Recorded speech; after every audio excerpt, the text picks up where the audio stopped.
ఇది జరుగుతుంది ప్రతి క్లాస్లో. నీ ఫ్రెండ్ వచ్చేదని అడిగిండు, అరే నాకు ఇది అర్థమవుతలేదు, ఈ టాపిక్, ఈ క్వశ్చన్ నీకు తెలుసు బట్ నువ్వు చెప్తలేవు. చెప్తే వాడికి ఎక్కువ మార్క్స్ వస్తాయి. వాడికి ఎక్కువ మార్క్స్ వస్తాయో లేదో కానీ నువ్వు ఒక ఆపర్చునిటీ కోల్పోతున్నావు. ఏంటంటే వాడు నీ దగ్గరికి వచ్చిందంటే నీకు ఎంతో కొంత నాలెడ్జ్ ఉంది అని వాడు గుర్తిస్తున్నాడు ఫస్ట్ ఆఫ్ ఆల్. అండ్ నువ్వు చెప్పడం వల్ల నువ్వు టీచర్ అవుతావు, వాడు స్టూడెంట్ అవుతాడు. టీచర్ అయ్యా, రెండు వాడి దృష్టిలో నువ్వు హీరో. ఇంకోటి, నువ్వు చెప్పడం వల్ల వాడికి ఎంత బెనిఫిట్ ఉంటుందో తెలియదు కానీ నీకు బెనిఫిట్ అయితే ఖచ్చితంగా ఉంటుంది. ఎందుకంటే నువ్వు ఇంకోసారి చెప్పడం వల్ల నీకు రిటెన్షన్ ఎక్కువ అవుతుంది, అది ఇంకెక్కువ బాగా గుర్తుంటుంది. అండ్ ప్రతిసారి నువ్వు షేర్ చేసినప్పుడు దాని మీద అవగాహన పెరుగుతుంది.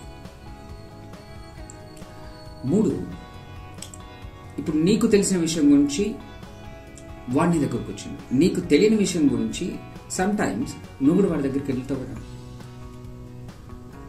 నువ్వు చెప్తే వాడు కూడా నీకు చెప్తాడు కదా. విన్ విన్ సిచ్యుయేషన్ కదా.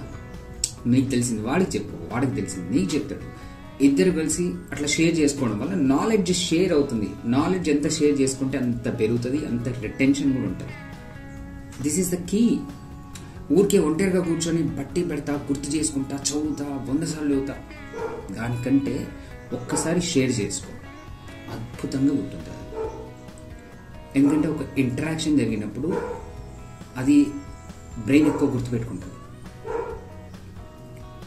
అండ్ సో అసలు ఇట్లా చేస్తే అంటే షేర్ చేసుకుంటే, మీకున్న నాలెడ్జ్ని షేర్ చేసుకుంటే, నీకు వచ్చింది నీ ఫ్రెండ్కి చెప్పి, నీ ఫ్రెండ్కి వచ్చింది వాడికి చెప్పి, ఇట్లా క్లాస్లో ఉన్న పిల్లలందరూ మీ నాలెడ్జ్ని షేర్ చేసుకోగలిగితే అసలు టీచర్స్ అవసరం కూడా ఉండదు ప్రిపరేషన్కి, ఎగ్జామ్ ప్రిపరేషన్కి. ఎస్పెషల్లీ 10th స్టాండర్డ్లో ఈ టైంలో, ఇప్పుడు ఇంకొక 2 months ఉంది కాబట్టి, 2 months కూడా లేదు, తక్కువ ఉంది. ఈ టైంలో మీకు తెలిసింది మ్యూచువల్గా మీరు షేర్ చేసుకోండి, చెప్పండి. అరే నాకు ఇది తెలుసు, నీకు కావాలన్నా, నీకు తెలుసా నేను చెప్పాలన్నా, లేకపోతే నీ దగ్గరికి ఎవరైనా ఫ్రెండ్ వచ్చినప్పుడు, ఓ నాకు తెలుసా నేను చెప్తా ఉండు, 1 minute 2 minutes నీకు చెప్పింది, నీకు ఆల్రెడీ వచ్చు కాబట్టి టక ఎక్స్ప్లెయిన్ చేసినావు అనుకో, వాడికి దాని మీద చెప్పినట్టుగా ఉంటుంది, వాడికి తెలుస్తుంది ఆ విషయం. ప్లస్ నీకు రిటెన్షన్, రివిజన్ కూడా అయిపోతుంది. వాడికి ఎక్కువ మార్క్స్ కాదు, నీకే ఎక్కువ మార్క్స్ వస్తాయి. సరే మార్క్స్ కూడా పక్కన పెట్టు, ఫ్రెండ్షిప్లో మార్క్స్ పెరుగుతాయి కదా. ఈ మార్క్స్ అంటే 10th వరకే ఉంటాయి, కానీ ఫ్రెండ్షిప్ లైఫ్ లాంగ్ ఉంటుంది. అండ్ ఎప్పుడు కూడా గుర్తుపెట్టుకోండి, నాలెడ్జ్ షేర్ చేసుకుంటే పెరుగుతుంది, తగ్గదు. రైట్? ఇంప్లిమెంట్ చేయండి ఇది. క్లాస్లో అందరూ 10th స్టాండర్డ్ పిల్లలందరూ కూడా ఇది ఇంప్లిమెంట్ చేస్తే నాకు తెలిసి ఎగ్జామ్ ప్రిపరేషన్కి ఇంతకంటే బెస్ట్ థింగ్ ఏది ఉండదు. Mutual sharing, mutual discussion. All the best. ఇంకోటి,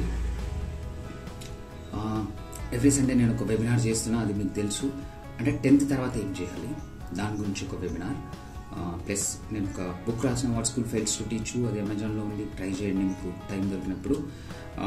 ఇట్లాంటి వీడియోలు చాలా చేస్తూ ఉంటా. నా ఛానల్ని సబ్స్క్రైబ్ చేసుకోండి, షేర్ చేయండి, లైక్ చేయండి. 10th పిల్లల కోసం, వాళ్ళ పేరెంట్స్ కోసం.